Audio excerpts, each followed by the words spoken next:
Hello everyone, what's up? My name is Kyoshiraga and welcome back to Katawa Shoujo.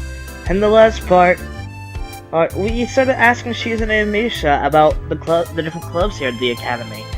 Only for them to continuously try to get us into student council. Yeah, to be honest, I never was part of student council. I never knew any people personally that was on the student council. And whenever we were asked to vote, I just kind of threw my ballot in the trash because I kind of didn't care. Yeah, that student council really didn't mean a whole lot to me. Especially with the fact that I was more focused on myself and my friends than like the entire school. Anyways, what we did resolve to do is just to play a little game of Risk, apparently. If this is an actual game, then I've never heard of it. So, I'm kind of with Hisao on this one. Didn't really stop the comment on the last episode either. God, I'm going back to part 1 standards again. Jesus. Anyways, let us continue, shall we? At the school, Shizune and Misha quickly find me by the first floor lobby and latch onto me, covering each flank in case I might try to escape. I feel a little offended, but I'd been considering it. Nevertheless, I'm a bit disturbed that enough people have made a break for it in the past that they're on their guard. What's with the escort? This doesn't make me feel very comfortable. In fact, it makes me feel like a dangerous prisoner being transported to a cell. What's wrong, Hitan? That's right. We're just going to go play a game of Risk, remember? I don't know, Misha. This all seems a little sinister to me. I start thinking that when we sit down to play the game, they'll tie me down and torture me until I agree to join the student council. Well, that's highly unlikely, but still, for some reason, it just seems like it would be so plausible. Getting to the student council room is as simple as turning 2 corners from where we started. What? That's it? This makes you guys being so on top of me seem a little silly. That's not true, Hitan. Fuck. That's not true, Hitan. Hitan says that when their life is threatened, people have shown the capability to pull off superhuman bursts of speed. That's called adrenaline. Life is threatened? Her expression unchanging, Misha signs something immediately to Shizune, who makes a baffling face and puts her hands behind her back, looking pleased with herself.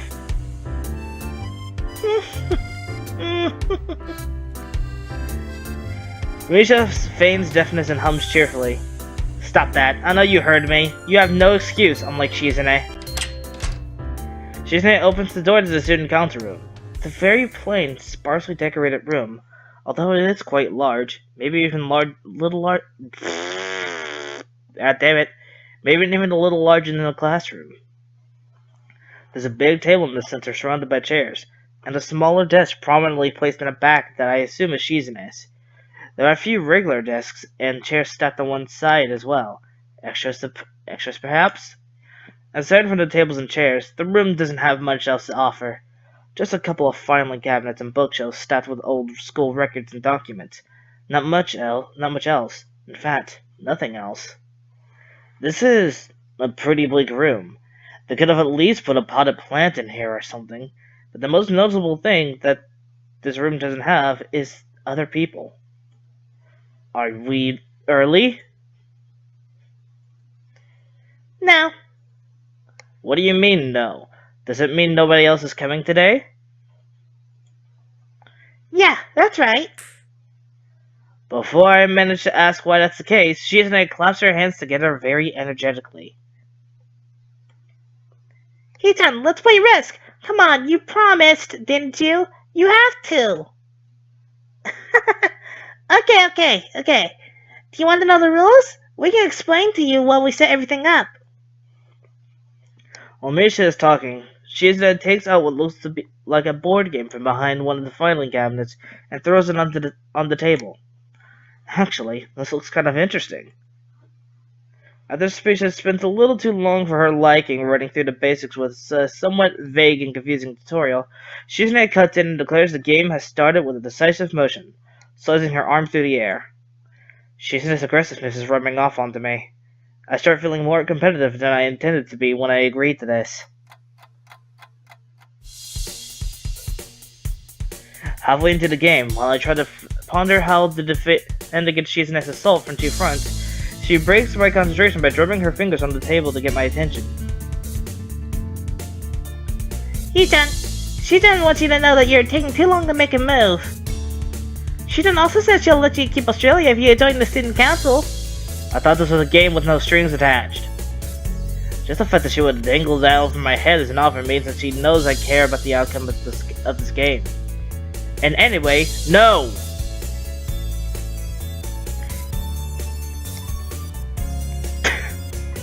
God damn it. Shizune admires your fighting spirit and will be a benevolent dictator who will spare your people if you agree to join the student council. You're so competitive, Shizune. She seems to take this as a compliment. I would expect the student council person to be a little more magnanimous. Magnanimous? My bad. Fuck. Magnanimous? She doesn't know what the word means or how it's signed, so she pulls out a piece of paper and writes it for Shizune, who in return signs it back to Misha. Misha presses her index fingers against her temples, as if trying to physically imprint the word into her memory. Suddenly, Shizune bursts into a flurry of gestures. Misha looks daunted by the pace of her hideous signing. Wait! Please help, Shizune-chan. Shizune says you're going to lose. Fuck is this shit? Tell her I will crush her world empire with my rebellion. Okay.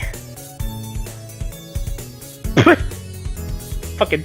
Look at that face! Look at that face! Those eyes of hers shine with childlike mischief.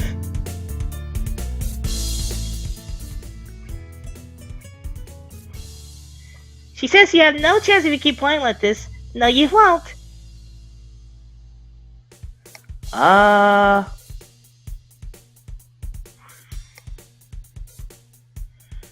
Alright, so this is one of the times I'm going to drop a save.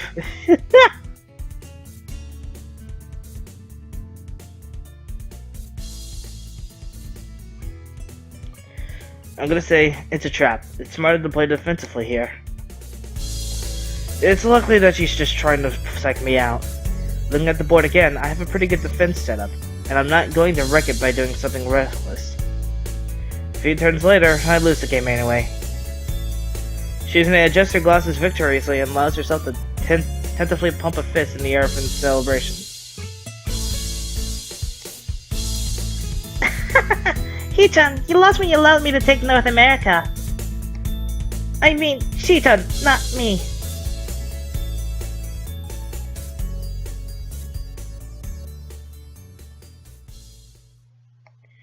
Getting control of North America is ambitious, but it provides a 5 army bonus. But you can attack it from 3 fronts, so you must defend them all. Thought you had more guts. How disappointing. Ambition, Hee-chan. Your play needs to be more daring. Ambition, ambition. I was really excited when you took South America, but then you switched to playing defensively just because you gained a small advantage. That's not good, Hee-chan. What the fuck is this? No game, no life? You didn't take enough risks, and when you did, you didn't follow through. That's terrible, Hee-chan. Damn, what's it to her if I play too carefully? There's no need to rub it in my face. I wonder if you'd be any good for the student council. What's this, reverse psychology? I guess I don't have to worry about joining or not in that case. Giving up just like that? I expected more of you. Seriously, is Shizune trying to taunt me into joining the council? Besides, I don't even want to join. It's only my second day. I can't make that kind of commitment. I haven't even taken a look at any other clubs. And these two, they're a little weird. Fine, I'll consider joining the council. But I want to take a look at... Fuck. But I want to take a look at the clubs before I decide. Really, Hitan? You're not just saying that to make us feel better. Yeah, I'm just not sure I'm just not sure that I want to. Oh. Okay, Hitan, but we're not going to give up so easily. You said maybe. There's still a chance you'll come around. Come on, we can really have fun. We can play more Risk and maybe one day you can beat me. Unless we graduate before that. That doesn't make me feel any less reluctant about joining, you know. Surely you're not that horrible at board games. Maybe we can play a game you know then, to give you a handicap. I might have said that just to make you feel better after all. Oh, that's cold, Hitan. I take a glance at the clock on the wall and realize that I spent far longer playing Risk than I expected. Sorry, I think I have to go. I wanted to go to the library. It's not closed yet, is it? Shizune scratches her head and gestures at Misha. How hard can it be to determine whether the library is open? There's a clock right there on the wall. It should be unless the librarian is absent. I think you're right, Shitan. We think the library is open.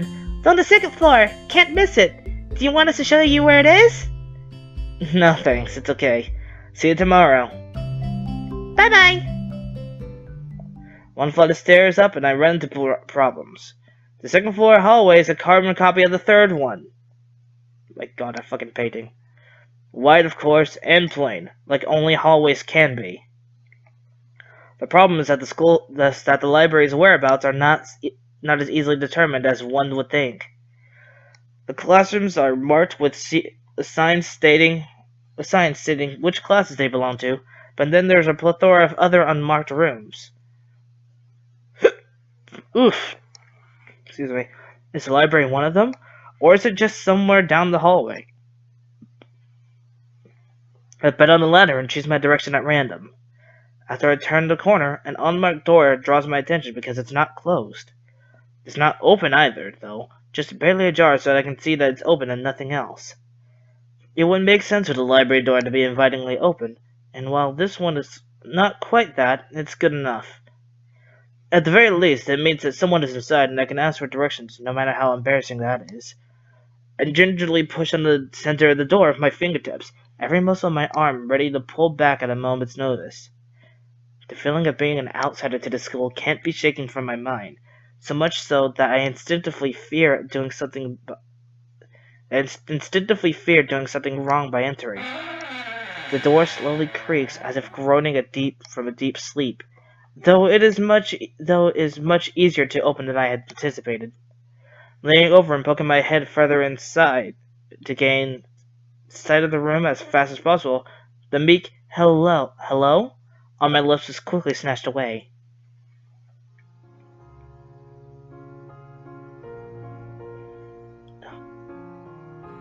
This is not as I was expecting. I mindlessly let the door open to its full extent, taking in the sight of the solitary figure in the center stage in the otherwise abandoned room. The situation steals my voice, leaving me standing at the doorway staring at the beautiful girl. Evidently, having taken her time to assess the situation, the girl gently puts down her teacup and opens her eyes, but doesn't look at me.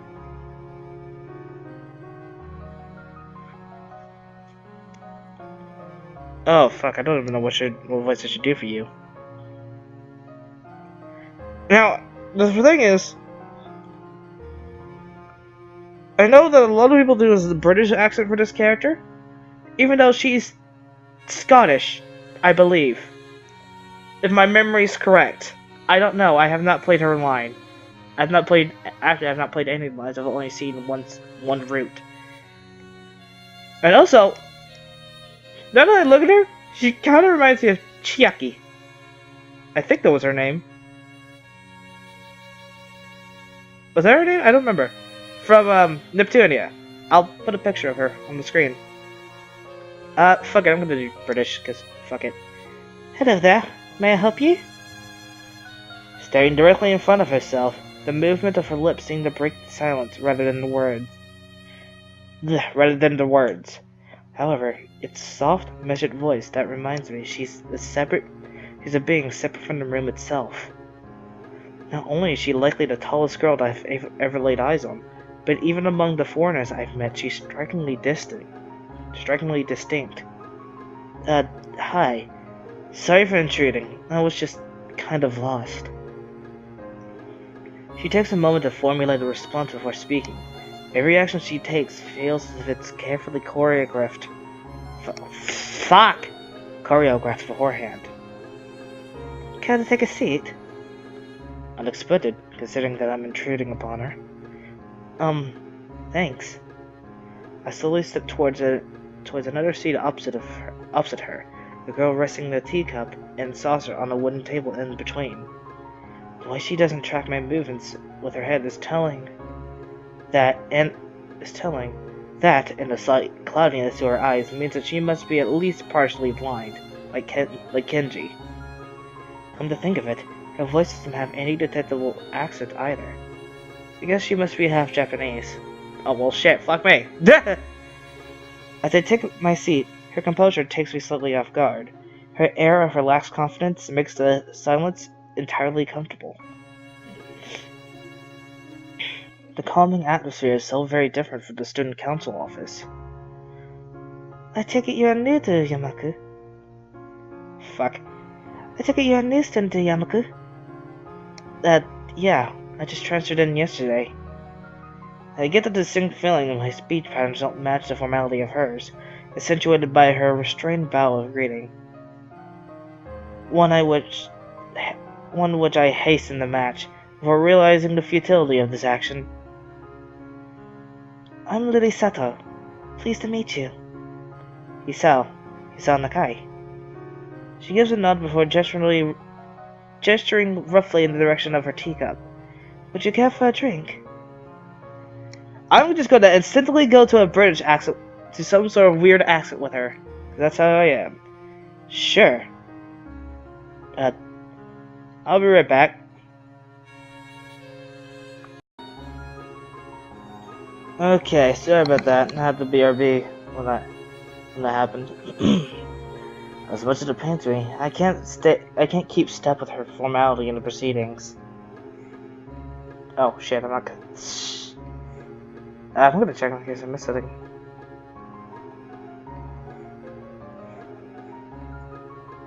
She gives a kind nod, taking the request in stride.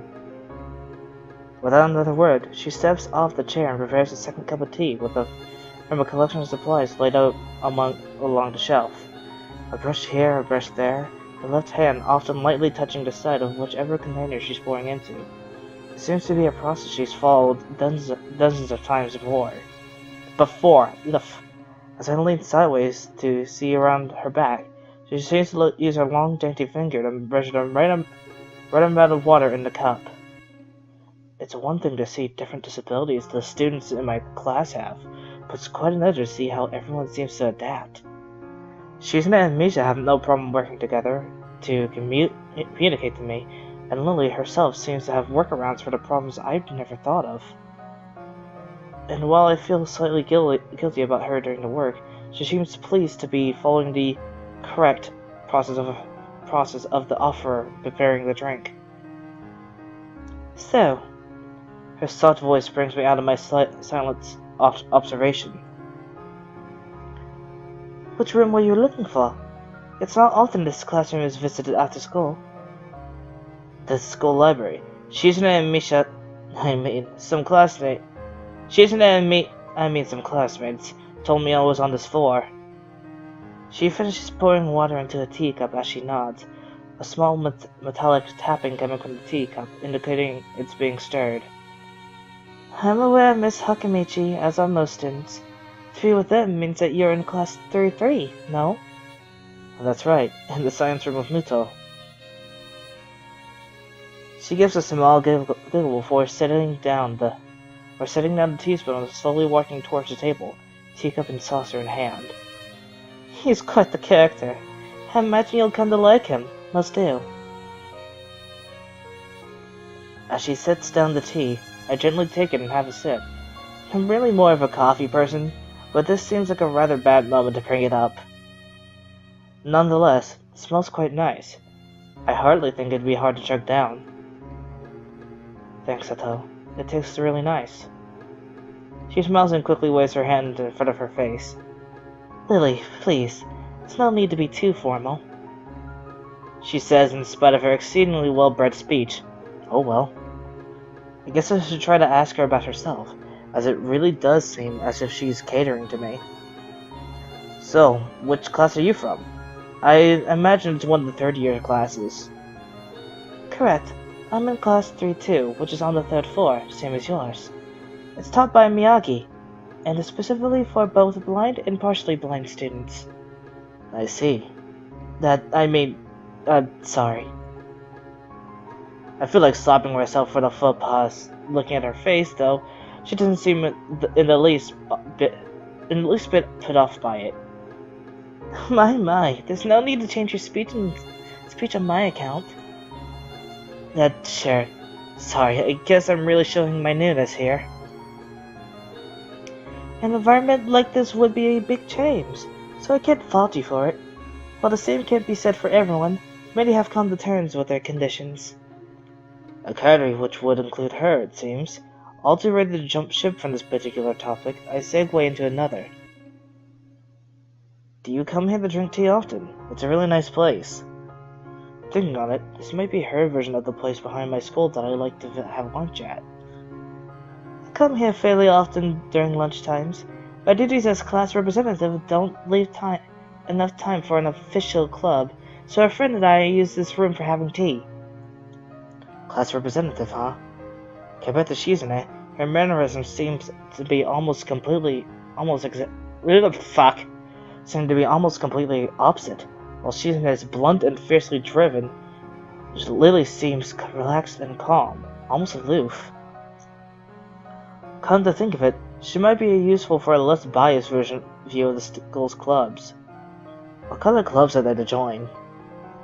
The more popular ones are the track and field club, which uses the field near the school during lunch times, the baseball club, and the book club in a room near the library.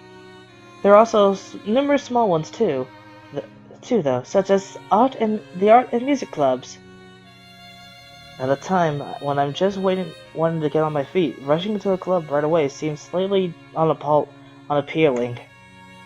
I wonder whether this school shares the same rules as my old one. Is it compulsory to join a club?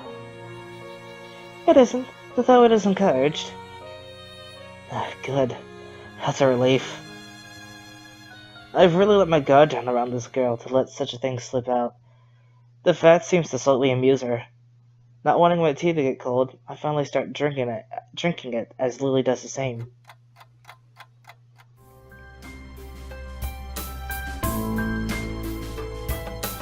And with that, I think I will end off the part here. If you like this video, click that like button down below. You want to be notified whenever I make a video? Hit the subscribe button and click the little bio icon, or follow me on Twitter. Just a fair warning, my Twitter is NSFW, so you've been warned ahead of time, my friends. I thank you all so much for watching, and I hope to see you guys next time on whatever I make. Later.